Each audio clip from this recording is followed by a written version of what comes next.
Bonjour à tous. Alors aujourd'hui, comme vous le voyez, je vous propose donc des questions du concours ENSA, TSA, TS2EAC, c'est-à-dire technicien supérieur des études et de l'exploitation de l'aviation civile. Donc, il y a des questions, 4 propositions à chaque fois, pas de calculatrice, on n'a pas vraiment la calculatrice, hein, et on a à chaque fois au plus 2 bonnes réponses. Donc il peut y avoir aucune bonne réponse, une ou deux. Voilà. On définit ici donc la température de refroidissement d'un objet, initialement à 220 degrés, et donc ça nous donne une fonction f avec le temps, le t, c'est l'unité de temps, c'est l'heure, et cette fonction vérifie l'équation différentielle, donc f' plus 1 demi de f égale 10. Voilà. Et on nous donne une info, vous allez voir, elle est très importante pour la question 19, cette info. Alors, qu'est-ce que c'est qu'une équation différentielle? Ici, c'est une équation donc différentielle du premier ordre, c'est-à-dire une relation entre une fonction et sa dérivée. Alors, c'est une notion qui, maintenant, fait partie de la terminale spécialité maths, hein, les équations différentielles du premier ordre, donc je vous donnerai un petit peu 2 ou 3 petites choses là-dessus, mais on n'en avait pas besoin pour faire cet exercice. Première question, vous propose, voilà, 4 expressions de f, laquelle d'entre elles répond au modèle, voilà. Donc on va essayer les 4, et puis on va voir un petit peu s'il y en a une de bonne là-dedans. Alors il y a deux choses à vérifier pour trouver le bon modèle. C'est d'abord que votre fonction vérifie l'équation différentielle, c'est-à-dire que pour tout t, f' de t plus 1 demi de f de t doit être égal à 10, quel que soit t. Et ensuite, f de 0 doit faire donc 220. D'accord ? Donc on va peut-être d'abord commencer par f de 0, ça va permettre d'en éliminer certaines. Donc pour la première, l'exponentielle 0 ça fait 1, donc pour la première, f de 0 vaut 420. Donc vous voyez, ça ne va pas. Donc déjà, hop, on l'élimine. Pour la deuxième, f de 0, ça fera 120, on l'élimine. La troisième, ça fera 320. Il ne reste qu'une de possible, c'est la deuxième. Alors ça ne veut pas dire que c'est la bonne. Donc là, on va calculer sa dérivée. Je vous ai mis la fonction, quand on dérive ici, exponentielle moins t sur 2, ça fait moins 1 demi exponentielle moins t sur 2, ça il faut savoir. Et bien ici, ça veut dire que dans la 2, la dérivée, c'est donc 200 fois moins 1 demi exponentielle moins t sur 2, c'est-à-dire moins 100 fois exponentielle moins t sur 2. On va lui ajouter la moitié de f, donc je calcule 1 demi de f de t, ça me donne 100 exponentielle moins t sur 2 plus 10, et effectivement, quand vous ajoutez f' de t plus 1 demi de f de t, je trouve bien 10. Donc c'est bon, ma fonction là, celle qu'on me donne dans la question 2, elle vérifie la condition initiale et les quadifs, c'est donc la bonne, enfin en tout cas c'est celle qui répond au modèle parmi les 4 qu'on me propose. Vous voyez, c'est piégeant parce que vous pouvez tester les 4. Les 4 en fait sont des solutions d'équation différentielle, mais il n'y en a qu'une qui a la bonne valeur initiale. Alors cette notion, donc maintenant elle est au programme de terminale spécialité maths. On résout les équations différentielles qui sont sous la forme y' plus ay égale 0 d'abord.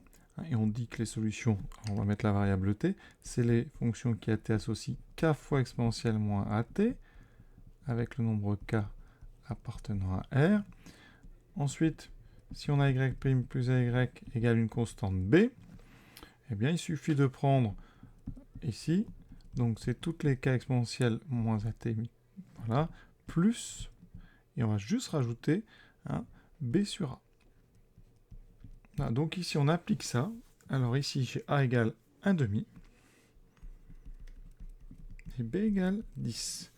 Donc les solutions, c'est celle qui a t associe k exponentielle moins 1 demi de t, plus 1 demi, plus 10 sur 2, donc plus 5. Vous voyez.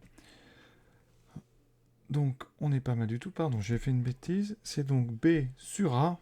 Oui, je voulais aller trop vite. 10 sur 1 demi, ça fait plus 20. Voilà, donc c'est pas mal.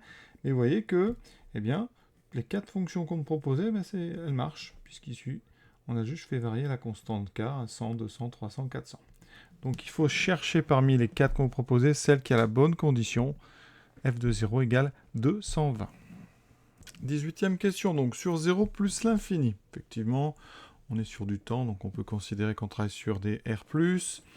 Alors, on vous propose plein de choses. Décroissance, croissance, strictement monotone, donc on va étudier les variations. Alors f de t, c'est 200 exponentielle moins t sur 2 plus 20. D'accord ? F', on connaît, ça on sait faire, donc on va le faire. direct, ça fait donc moins 100 exponentielle moins t sur 2. Voilà. On a juste un moins 1,5 qui est sorti, donc ça veut dire qu'f' de t est strictement négatif, donc f est strictement décroissante. Voilà. Alors, f de 0, on l'a dit, c'est 220. La limite de f en plus l'infini. Alors, ici, exponentielle, rapidement, c'est un exercice. Voilà. Ça, quand t tend vers plus l'infini, donc moins t sur 2 tend vers moins l'infini, je regarde l'exponentielle en moins l'infini, c'est 0. Comme j'ai un plus 20, ça veut dire que la limite de f en plus l'infini égale à 20. Donc effectivement, quand je fais mon tableau de variation, j'ai une fonction f qui est strictement décroissante de 220 jusqu'à 20. D'accord ? Donc, effectivement, la fonction f décroît de 220 vers 20, donc ça c'est bon. Elle croît de 0 vers 220, c'est faux, on a vu qu'elle était décroissante. F qui répond à elle est strictement monotone, c'est vrai, elle est strictement décroissante. Et donc, forcément, la dernière est fausse, n'est pas strictement monotone, mais on a vu que, non, elle est strictement décroissante, donc strictement monotone. Voilà, une de plus. Question 19. La température de l'objet est de 50 degrés au bout de combien de temps ? Bon, on vous propose plein de choses. Alors ici, on doit résoudre, tout simplement, on résout f de t égale 50. Ça équivaut à résoudre donc 200 exponentielle moins t sur 2 plus 20 égale 50. Alors une petite remarque, on ne s'est encore pas servi de notre indice ici. Évidemment, je vous rappelle, on n'a pas de calculatrice à ce concours, donc il va forcément à un moment falloir se servir de cet indice. Alors ici, quand on isole l'exponentielle à gauche, on a 50 moins 20 sur, donc ça fait 30 sur, ici, 200. Et 30 sur 200, eh bien, ça fait justement 0,15. Donc ici, on va passer au logarithme. On a des deux côtés, c'est strictement positif, donc moins t sur 2 est égal à ln de 0,15. Ce qui veut dire que t est égal à moins 2 ln de 0,15. Et maintenant, on va se servir de notre indice. Et donc, on a une valeur approchée de t qui est à peu près moins 2 fois moins 1,89. Donc t, alors c'est pas équivalent, là, on va mettre plutôt du donc, puisqu'on a fait une valeur approchée, donc, et donc t est à peu près de, donc plus, 2 fois 1,89, c'est-à-dire 3,78. Alors là, on aurait envie d'aller vite et de répondre 3,78. Mais attention, là on est en heure décimale, le virgule 78, ça n'est pas des minutes, c'est 78% d'une heure. Donc c'est ici 3 heures et 78% d'une heure. Donc combien ça fait 78% d'une heure ? Je fais 60 fois 0,78. Donc je pose ma petite opération, 78 fois 6, 6 fois 8, 48, je retiens 4, 6 fois 7, 42, ça fait donc 400, ici 68.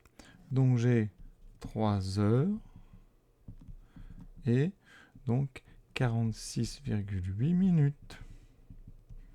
46 minutes et 80% d'une minute. Eh bien, si on arrondit par excès, eh bien, on obtient 3 heures et 47 minutes. Donc, on regarde dans nos propositions. C'est pas 3,78 heures. Si, ça c'est bon. On est d'accord, parce qu'on a la virgule ici. Donc, ça c'est bon. 3,47, ça c'est pas bon. C'est un système décimal. Donc ici, c'est pas bon. 3h47. Arrondi à la minute près. Ça c'est bon, c'est ce que je viens de faire. Vous voyez, j'avais converti. Donc il y a deux bonnes réponses. Effectivement, on a la 2 parce qu'on trouve, vous voyez, directement 318. Donc ça c'est bon. Et on a aussi la 3. Donc on a deux bonnes réponses. L'autre est fausse. Voilà, je vous l'ai dit, c'est pas 3h78 minutes. Donc on a soit... Donc, on peut répondre 3,78 heures ou 3h47 minutes, arrondi à la minute par excès. Donc, deux bonnes réponses. Ces 3 questions sont terminées. Je vous souhaite une bonne fin de journée. À très bientôt.